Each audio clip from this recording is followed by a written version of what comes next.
Aujourd'hui, je vais vous présenter mon mini gazéifieur à induction. Je vais faire une expérience de gazéification du bois.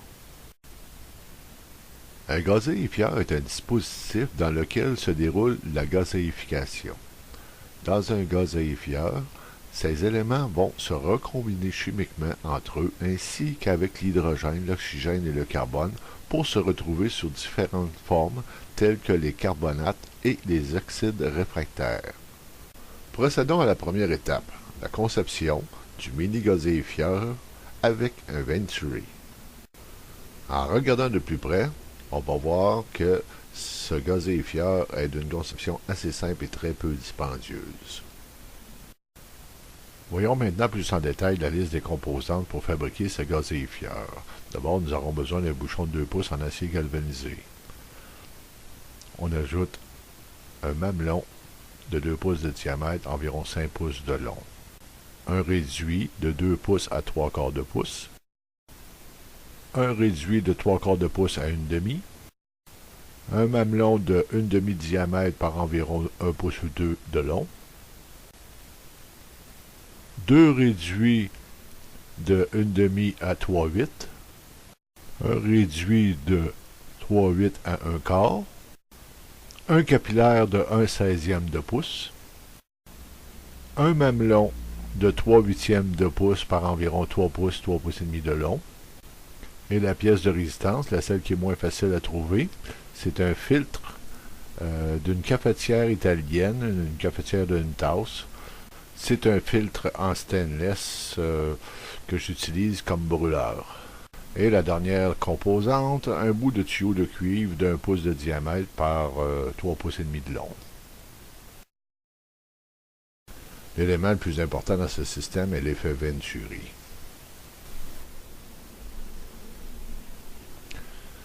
L'effet Venturi, du nom du physicien italien Giovanni Battista Venturi, est le nom donné à un phénomène de la dynamique des fluides où il y a formation d'une dépression dans une zone où les particules de fluide sont accélérées.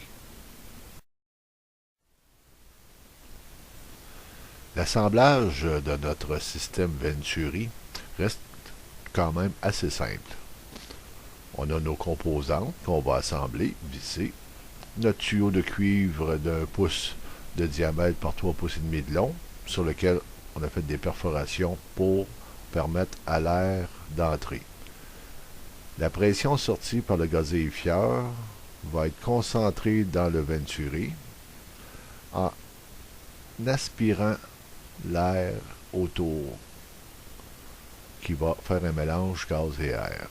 Une fois assemblé, ça va nous donner ce système.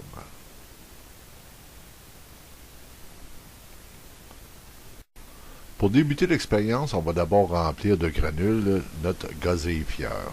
Ensuite, on va lui remettre son bouchon et placer dans la bobine d'induction. Après une demi-heure de chauffe, on voit déjà la fabrication de gaz de bois. Notre effet Venturi assure un mélange air et gaz. La combustion est très propre.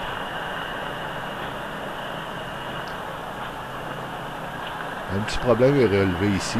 On voit qu'on a du goudron qui est échappé par notre aiguille, notre capillaire de 1/16e de pouce, qui coule le long du tube de cuivre et se ramasse sur le gazéifieur que lui-même est chaud.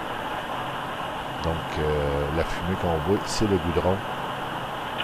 Le problème va être résolu en connectant un bubbler qui va filtrer le goudron pour pas qu'il se retrouve où est-ce qu'on ne veut pas l'avoir.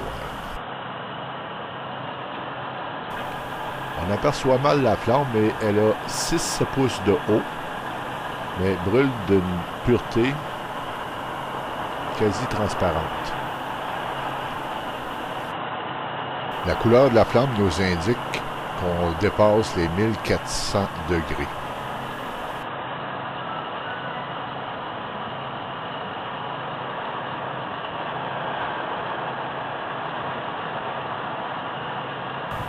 Cette expérience de gazéification avec des granules de bois est bien intéressante, mais elle s'applique également au plastique. Pour cette nouvelle démonstration, nous allons utiliser un 4 litres de plastique, le découper en petits morceaux, récupérer les petits morceaux dans un contenant, les transférer dans notre gazéfieur,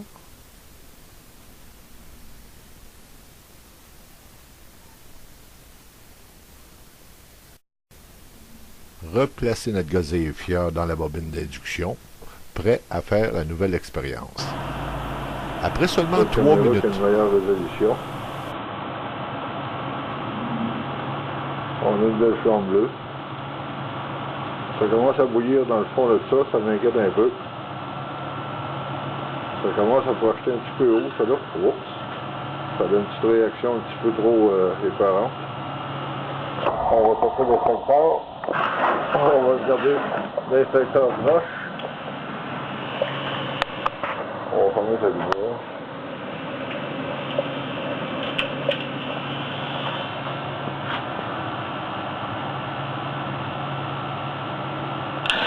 Oh! Ça, c'est un petit peu épeurant, ça. Je pense que l'aiguille, elle vient de se déboucher. Peut-être que l'aiguille était bouchée. Là, il semblerait qu'elle est bien débouchée.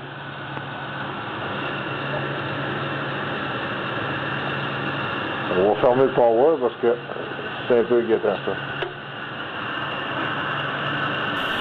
Même l'alimentation de l'induction coupée, le processus se poursuit parce que le gazéfieur est encore bien chaud. J'ai coupé l'alimentation de l'induction, là, parce que je pensais pas que ça chaufferait autant que ça, moi. Je pensais pas que ça produirait autant de gaz aussi rapidement. On va rallumer notre induction, mais à bas régime. Disons.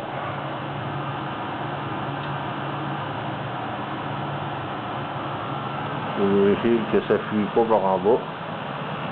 On a de la fumée. On va remettre notre induction à, disons, 500 watts.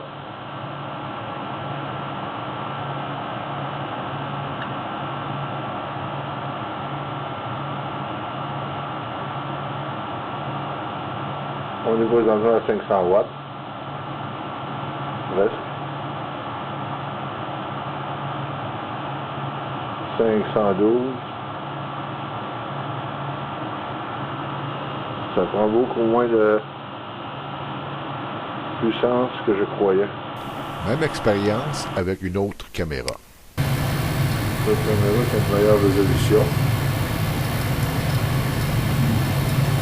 On a une belle flamme bleue. Ça commence à bouillir dans le fond de ça m'inquiète un peu. Ça commence à projeter un petit peu haut, ça là. Oups. Ça a une petite réaction un petit peu trop épeurante. On va sortir l'inspecteur. On va regarder l'inspecteur proche. On va remettre la lumière.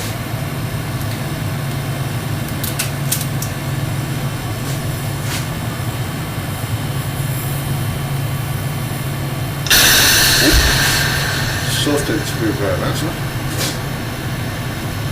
Je pense que l'aiguille, elle vient de se déboucher. Peut-être que l'aiguille était bouchée. Là, il semblerait qu'elle ait débouché.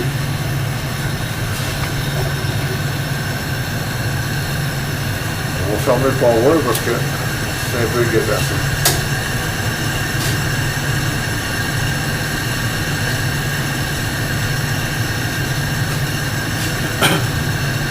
Un peu d'alimentation de l'induction, parce que je pensais pas que ça chaufferait autant que ça. Je pensais pas que ça produirait autant de gaz aussi rapidement. On va rallumer notre induction, mais à bas régime. On peut conclure donc avec l'effet Venturi, le gazéfieur, on a quand même une très bonne combustion. Les températures dépassent les 1400 degrés. C'est très intéressant et très concluant comme expérience. On va poursuivre dans ce sens-là, puis vous revenir avec de nouvelles vidéos. Merci de votre attention et à très bientôt. Si vous avez aimé, n'oubliez pas de souscrire. Au revoir.